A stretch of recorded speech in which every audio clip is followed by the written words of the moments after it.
I'm a corporate spy. My mission was to get close to the Ice Queen CEO and steal her company's core trade secrets. I built a cover as a wide-eyed, fresh-faced college grad, and she seemed to fall for it completely. She bought me new clothes, brought me to high-stakes meetings, and even gave me clearance to be in her office late at night. The moment I thought I had it all in the bag, the second before I was about to transmit the data back to my employer, my laptop screen went black. She was standing right behind me, holding a flash drive. "Kiddo," she said with a smile, "didn't your handler ever teach you? The hunter often appears as the prey." 1. My name is Ethan Miller. 3 months ago, I successfully landed a job at Victoria Blackwood's company as her personal assistant. My resume was a masterpiece of deception. Ivy League, summa cum laude. Vice president of the student government. 3 glowing internships with serious clout. Most importantly, I have a face you want to trust. On the day of the interview, I wore a simple white button-down, my hair styled to look effortlessly soft and boyish. Victoria Blackwood sat across from me, dressed in a black power suit with razor-sharp tailoring. She flipped through my resume, her expression unreadable. "Ethan Miller." "Yes, Ms. Blackwood." I pitched my voice to sound clean, earnest. She looked up, her gaze as precise as a scalpel. 22. Just turned last month. She closed the resume, tapping her fingers lightly on the polished mahogany desk. "Can you start tomorrow?" I put on my best look of stunned, grateful surprise. "Yes, of course. Absolutely." The corner of her mouth might have twitched into a smile, or maybe I imagined it. "Go see HR. They'll get you settled." I stood up and gave her a respectful nod. As I turned to close the door behind me, I caught a glimpse of her, chin resting on her hand, watching me with a thoughtful expression. In that moment, I thought to myself, she's a total sucker for this type. Too easy. 2. On my first day, I got to the office at 6:30 a.m. I wiped down every surface until the office was spotless. I watered her ridiculously expensive-looking plant and placed her favorite fountain pen exactly where her hand would naturally fall. At 7:40, Victoria Blackwood walked in. Today she was wearing a champagne-colored dress that made her skin look flawless. She paused when she saw me, a flicker of surprise in her eyes. "You're here early." I stood up, scratching the back of my head in a well-practiced show of bashfulness. I wanted to get a head start and familiarize myself with everything. Didn't want to slow you down. She didn't say anything, just placed her purse on a leather sofa. "Coffee. Already on your desk," I said. "Flat white, extra shot, oat milk. The temperature should be just right." I handed her the cup. As she took it, her fingertips brushed against the back of my hand. They were cool to the touch. She took a sip, raising an eyebrow. "How did you know my order?" I gave her a shy smile. "I saw it in your onboarding file in the company's digital archive yesterday." She stared at me for a few long seconds. "You have a good memory." "It's my job to," she said, nothing more, turning her attention to the documents on her desk. I retreated to my own workstation, my heart rate slowly returning to normal. Round 1 complete. 3. Victoria Blackwood was tougher than I expected. She was ruthlessly efficient and unforgivingly demanding. She could spot a typo from 10 feet away. It took me nearly a month of shadowing her just to keep up with her pace. Throughout it all, I played the part of the dedicated, hard-working assistant. First one in, last one out. Every day, I ordered her lunches, memorizing every dietary restriction. When she worked late, I stayed with her, quietly placing a cup of hot tea on her desk at just the right moment. Once, during a client dinner, I ran interference for her, drinking shot after shot of whiskey until I ended up in the ER with alcohol poisoning. When I woke up, she was sitting by the hospital bed, a small frown on her face. "Don't be a hero if you can't handle your liquor." I managed a weak, pale smile. "Couldn't let you get drunk, Ms. Blackwood. You have that board meeting tomorrow morning." She watched me in silence for a moment. "Get some sleep. The company will cover the medical bills." She stood up and left, the sound of her heels clicking down the hallway, fading away. I closed my eyes, a cold smile on my face. The self-pity play always works. 4. In the second month, she started taking me to important events. One time, we met a client, a greasy middle-aged man named Vance who kept trying to force drinks on her. His hand kept finding its way toward the small of her back. I stepped between them. "Mr. Vance, allow me to take that drink for Ms. Blackwood." The man's face soured instantly. Who the hell are you? Victoria placed a hand on my arm. My assistant is young, Mr. Vance. He doesn't know the ropes yet. Please forgive him. She picked up her glass and downed the whiskey in one go. After we left the hotel, she leaned against the car door and lit a cigarette. The ember glowed in the darkness. Why did you step in like that? I stared at my own shoes. He seemed like a creep. She let out a short, humorless laugh. The world is full of creeps. The smoke veiled her expression. But you did good. That was the first time she'd ever praised me. 5. After that night, her attitude toward me softened noticeably. She started asking me to fix her tie sometimes. When my fingers brushed against her collarbone, I could smell the faint, expensive perfume on her skin. It was a mix of cedar and amber, a scent that suited her perfectly. One night, she was working late and fell asleep on the sofa in her office, completely exhausted. I hesitated for a moment before grabbing a blanket and draping it over her. As I knelt down, I noticed how long her eyelashes were, the elegant line of her nose, her lips. I yanked my gaze away, my heart starting to pound. I'm just tired, I told myself. That's all it is. 6. I made my move in the third month. I memorized her computer password while pretending to hand her documents. I started copying files from her hard drive while she was in meetings. It was all going unnervingly smoothly. One evening, I was kneeling in front of the safe hidden in her office, trying to crack the combination, when the door suddenly swung open. A cold sweat drenched my shirt instantly. What are you doing? Her voice was calm. I turned around, my body stiff, holding up a flash drive as evidence. You mentioned want to back up the minutes from the quarterly meeting. She stared at me for a few seconds. Did you find them? Not yet. She walked over, leaned down, and typed a few numbers into the keypad. The safe clicked open. Next time, just ask if you can't find something. Right. Okay. My hand, clutching the flash drive, was slick with sweat. Did she know? Was this a test? I couldn't sleep that night. I replayed every single detail from the past 3 months in my head. No, I hadn't made any mistakes. There were no loose ends. I was just being paranoid. 7. Yesterday was the company's anniversary party. Victoria had a few glasses of champagne, so I drove her home. She leaned her head against the window, her eyes closed for the entire ride. While we were stopped at a red light, I heard her murmur, "You have a calming presence, Ethan." My grip tightened on the steering wheel.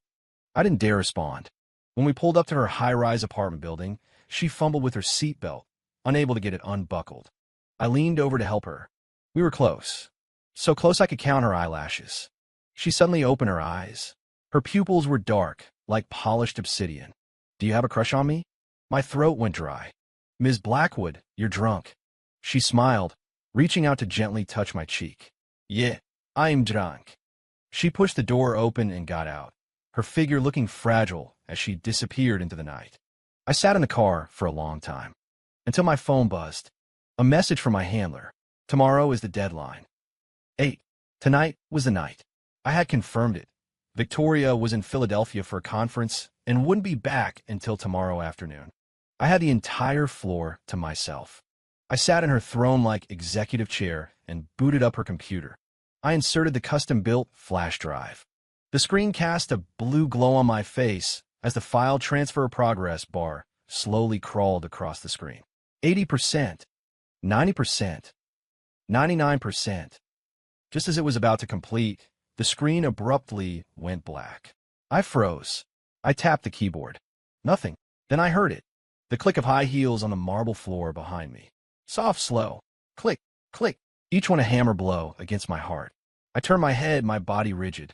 Victoria Blackwood was leaning against the doorframe, holding a flash drive in her hand. The same one I had just been using.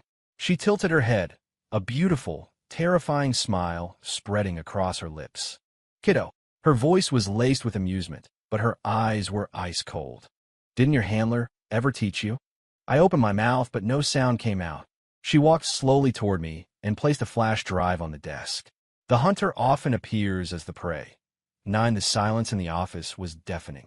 The only sound was the frantic pounding of my own heart. She circled around behind me, her fingers tracing a light path across my shoulder. I have to admit, your performance these last 3 months was very convincing. I closed my eyes and took a deep breath. When I opened them again, I forced myself to remain calm. When did you know? Day one, she said with a laugh. Your resume was too perfect. So perfect it was fake. Then why keep me around? Because it was fun. She leaned in, her voice a whisper in my ear. Watching you play your part was more entertaining than anything on Netflix. I clenched my fists. So all of it. It was an act. What do you think? She straightened up and walked to the liquor cabinet, pouring a glass of whiskey. Staying late with me, taking those drinks for me, watching over me in the hospital. She turned, swirling the amber liquid in her glass. Great acting. I almost bought it. I stared at her, my throat suddenly parched. So what now? Nothing much, she took a sip. Just wanted to let you know that half of the data you just sent back to your bosses is completely fabricated. I shot to my feet. That's impossible. Is it? She raised an eyebrow. You think I didn't notice you peeking at my password? You think I didn't know you were copying my files? She walked to the computer and pressed a key. The screen flickered back to life. It was a stock chart of the rival company. It was a sea of red. Thanks to you, this should be an absolute chaos right about now. I collapsed back into the chair. It was over. Everything was over. Then she set her glass down and walked over to me. Now, let's talk business. I looked up at her. What business? You have two choices. She held up two fingers. One, I call the police. Corporate espionage will get you a few years in prison. And the second. Two. She leaned down, her eyes level with mine. You can work for me. You still the hair, stunned. What do you mean? Exactly what I said. She stood up. You're talented. You're meticulous. You're just a little green. I remained silent. She paced around the office. How much are they paying you? I'll double it. It's not about the money. Then what is it? She turned to face me. Do they have something on you? I didn't answer. She smiled. I can make it go away. Why should I trust you? Because you have no other choice. She walked to the window, looking out at the glittering city lights. You failed your mission. Going back to them is a death sentence. She was right. My former employers were not forgiving people. The consequences of failure were far worse than prison. Why are you helping me? Because I recognize talent. She turned back, her face silhouetted against the light. And because I hold a grudge. She returned to her desk and sat down. They dare to come after my company. They're going to pay the price. What do you need me to do? Simple. She steepled her fingers on the desk. Tell me everything you know about them. I looked at her. She looked back at me, her gaze steady, confident, as if she already knew my answer. Okay, I heard myself say. She smiled. This time it was genuine. Welcome aboard, Ethan. 11 I talked with her until dawn. I laid everything out, the entire structure of the rival corporation, the backgrounds of its key players, and the dirty tactics they used to get ahead.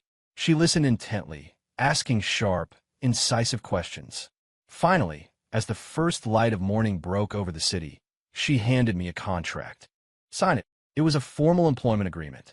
My position was still her assistant, but the salary was triple what it was before with an additional clause, a massive bonus if I helped her win this war. I signed it. She took the contract and glanced at the time. Want to get some breakfast? I blinked. Now. What? She arched an eyebrow. Mission accomplished, and now you're too good to eat with your boss. It dawned on me. The act had to continue. Okay. She grabbed her purse and walked toward the door, then paused and looked back at me. By the way, lose the cologne. I froze. I'd specifically chosen it after reading an article that claimed it increased likability. It's too deliberate, she said with a small smile. Your natural scent is fine. She turned and left. I stood there for a moment and sniffed my own sleeve. What scent? I couldn't smell a thing. 12 inches the days that followed, I officially became a double agent. On the surface, I was still the earnest, hard-working kid fresh out of college. In the shadows, I was feeding Victoria everything I knew about the enemy. She gave me an encrypted phone for our private communications. One afternoon, I was giving her a report in her office when she suddenly stood up and walked over to me. Don't move. I froze. She reached out and plucked a minuscule listening device from my hair. Their tech is getting better. She examined the tiny bug with a smirk. Tucked away there, most people would never find it. A chill went down my spine. Went, probably last night, she said, dropping the bug into a glass of water. Who did you see after you left here? I thought back. The barista at the coffee shop downstairs, the security guard in my lobby, and a tourist who asked for directions. "The barista," she said with certainty. "Run a check on him." She was right. He was a plant from the rival company. After that, she had a counter-surveillance device installed on my person. A tiny chip sewn into the lining of my watch. "There. Now you're safe." She patted my shoulder. The warmth of her hand seeped through my shirt. I flinched, an involuntary reaction. Her hand stopped moving. "Are you afraid of me?" "No." "Then what is it?" I didn't know how to answer. She pulled her hand back and returned to her chair. "You can go." Her voice was cold again. 13 one night. It was pouring rain. I finished up my work a little before 10. When I got downstairs, I found her standing by the entrance. "Miss Blackwood." She turned, an umbrella shielding her from the downpour. "Perfect timing. I'll give you a lift." I was taken aback. "Oh, you don't have to do that. I can get an Uber." "It'll take forever in this weather," she said, opening the passenger door. "Get in." I had no choice but to slide into the passenger seat. Soft jazz was playing on the stereo. The rain drummed against the windows, creating a quiet, almost uncomfortable intimacy. "Thank you for today," I said, breaking the silence. "For what?" "The listening device." "Oh, that." She kept her eyes on the road. "Don't worry about it." While we waited at a red light, she asked suddenly, "Why did you get into this line of work?" I hesitated. "Needed the money." "Yeah. Someone in your family's sick?" "My sister," I said, looking down. "She has a heart condition. Needs surgery." She didn't ask any more questions. When we arrived at my apartment building, I thanked her and got out. She rolled down the window. "How much more do you need for the surgery?" I pressed my lips together. "A lot." "Would a 6-month salary advance be enough?" I looked up at her, stunned. Her expression was neutral. "If not, we can discuss more." "Why are you doing this for me?" "It's normal for a company to support an employee facing personal hardship." She rolled the window up, and the car disappeared into the rain. I stood there for a long time, not moving. The rain was cold, but for the first time in a long while, a part of me felt warm. 14, my sister's surgery was a success. I took 3 days off to stay with her at the hospital. On the 4th morning, I returned to the office. There was a gift box on my desk. Inside was a tie, deep blue, with a subtle, shimmering thread woven through it. It wasn't my usual style. A small card was tucked inside. Her handwriting was on it. "Congratulations." That was it. Just one word. I took the box and went to her office. "Ms. Blackwood, this." She was reading a document and didn't look up. "You don't like it?" "No, it's too much. A client gave it to me. I have no use for it." She finally looked up, her eyes scanning me from head to toe. "Try it on." I hesitated, then put it on. She stood up and walked over, reaching out to adjust the knot. She was close. So close I could see the tiny mole just below her eye. "It suits you," she said softly. My throat felt tight. "Thank you. Go on," she said, stepping back toward her desk. "You're with me for the client meeting this afternoon." "Okay." I got to the door, then turned back. "Ms. Blackwood." Seriously. "Thank you." She smiled. "I heard you. The client we were meeting that afternoon was a big deal.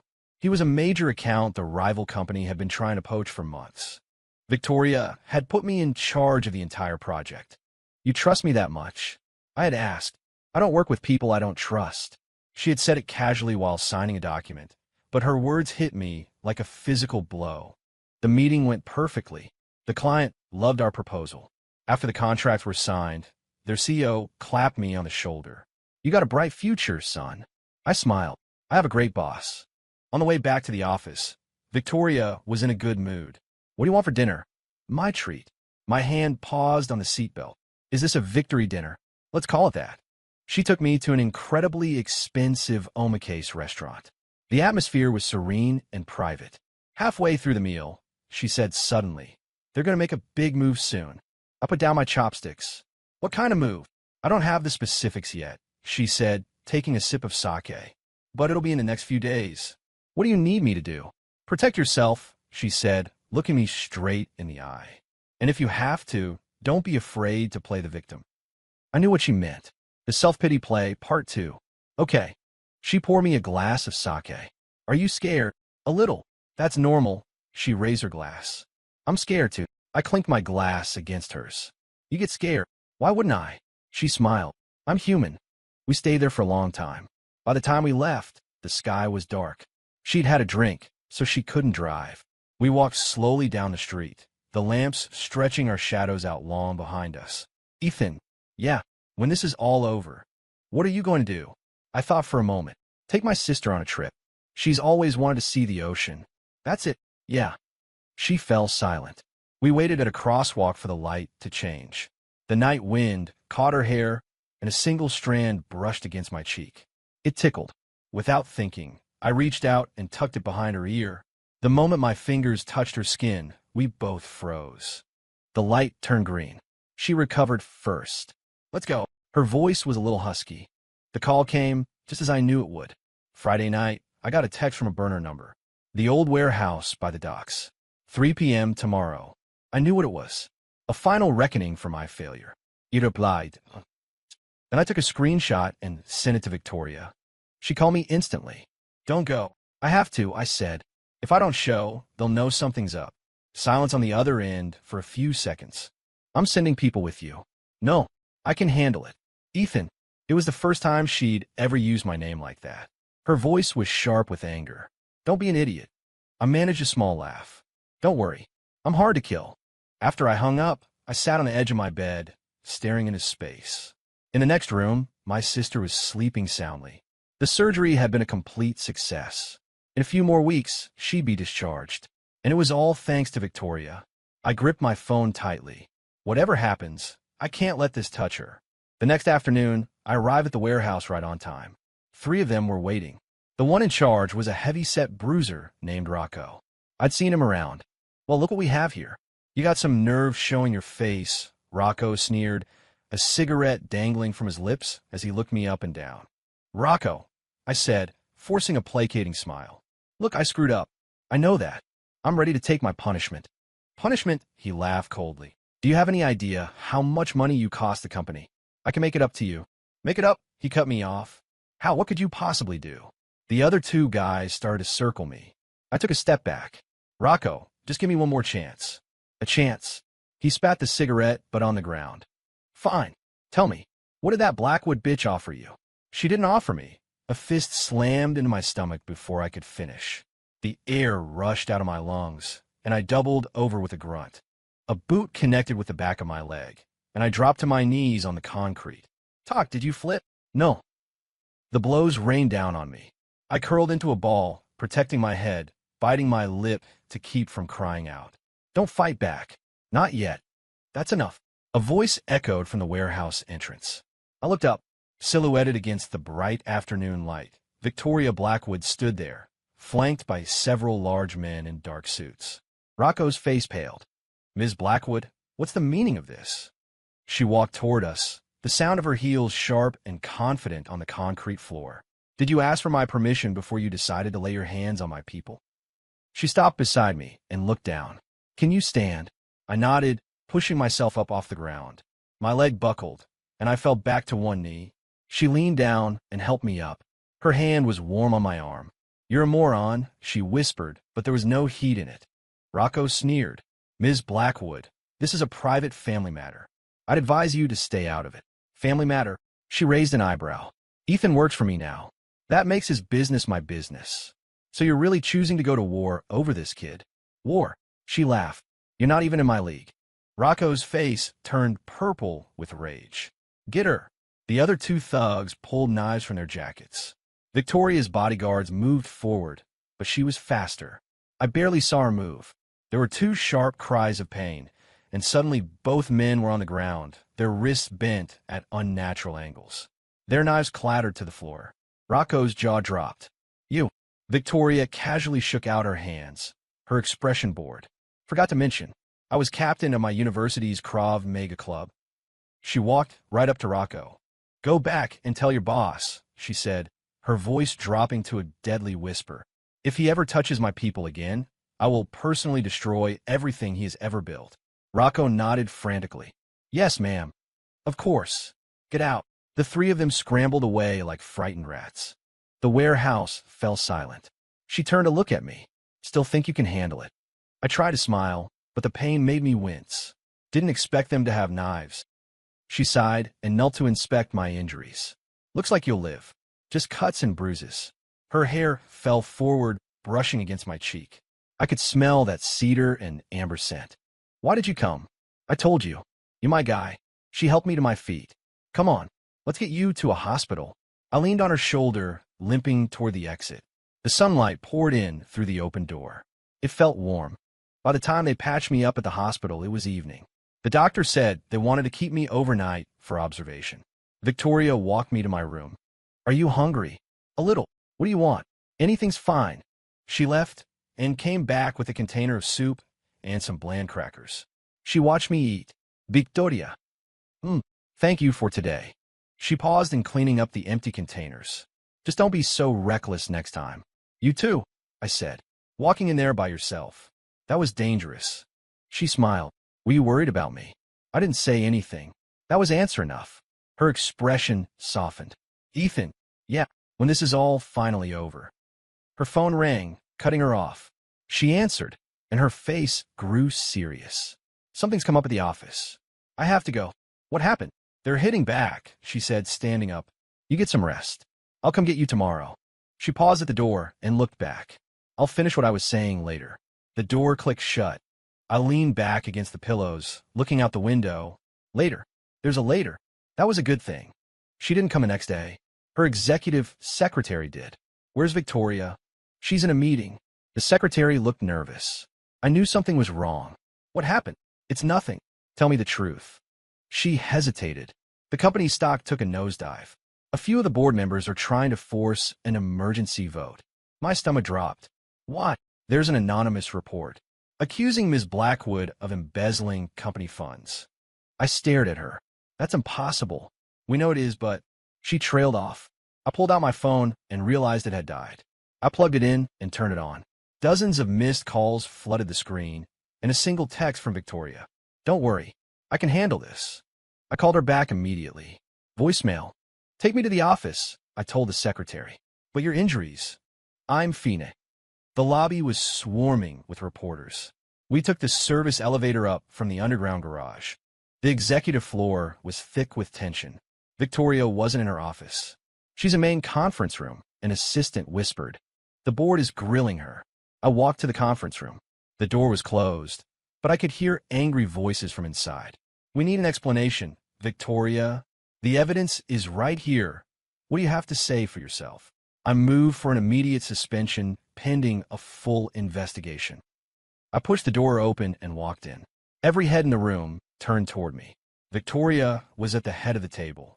She was pale, but her posture was ramrod straight. She looked stunned to see me. Ethan, what are you doing here? I ignored her and walked to her side. Ladies and gentlemen of the board, don't you think it's a bit premature to be handing down a verdict before all the facts are in? One of the older, paunchier board members slammed his hand on the table. Who the hell are you? You have no right to speak here. I smiled. I'm Ms. Blackwood's assistant, and I'm also a material witness to this entire affair. I held up a flash drive. On this drive is definitive proof of a conspiracy by a rival company to frame Ms. Blackwood and manipulate our stock price. The room went silent. Victoria stared at me, her eyes filled with a complex emotion I couldn't decipher. Ethan. I gave her a reassuring nod. It includes everything. How they bribed the CFO, how they fabricated the accounts, all of it. I plugged the drive into the conference room's laptop. The projector screen lit up with documents, emails, and bank records. The board members looked at each other, stunned. Where? Where did you get this? I'm afraid I can't disclose my sources. I pulled out the drive. Now, does anyone else want Ms. Blackwood suspended? No one said a word. Victoria slowly rose to her feet. Now that the truth is out, I believe this meeting is adjourned. The board members filed out of the room, avoiding eye contact. Soon, it was just the two of us. She looked at me. When did you prepare all of this? I've had it for a while, I said. Just in case. She walked to the window, her back to me. Thank you. You're welcome. After a long moment of silence, she spoke again. Can I finish what I was saying at the hospital now? My heart skipped a beat. What was that? She turned around and looked at me. When this is all finally over, we should give this a try. I just stood there, speechless. Try? What? What do you think? She smiled, a real, dazzling smile.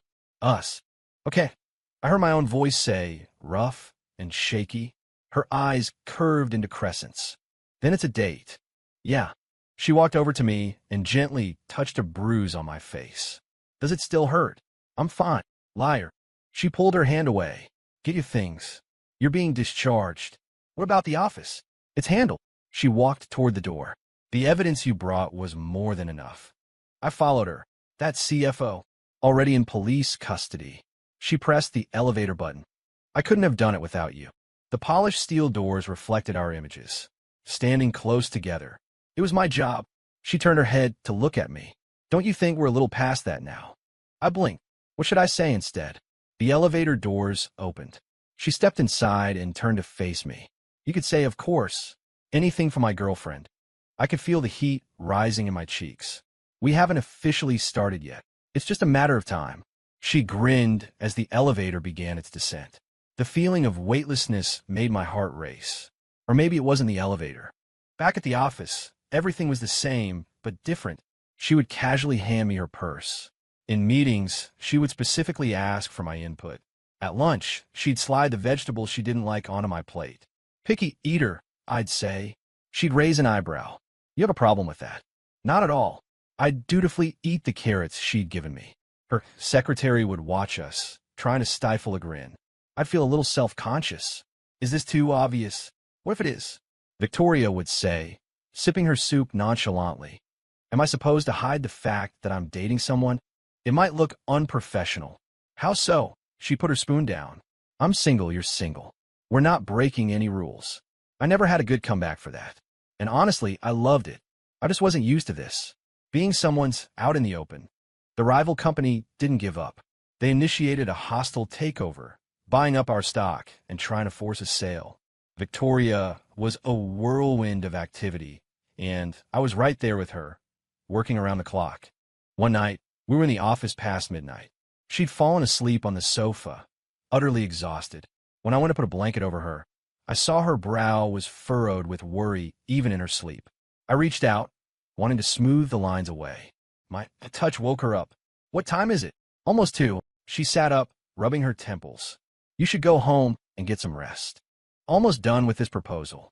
Just a little longer. She looked at me. Ethan. Yeah, if. And this is just a hypothetical. If the company doesn't make it, it will. I cut her off. I'm here.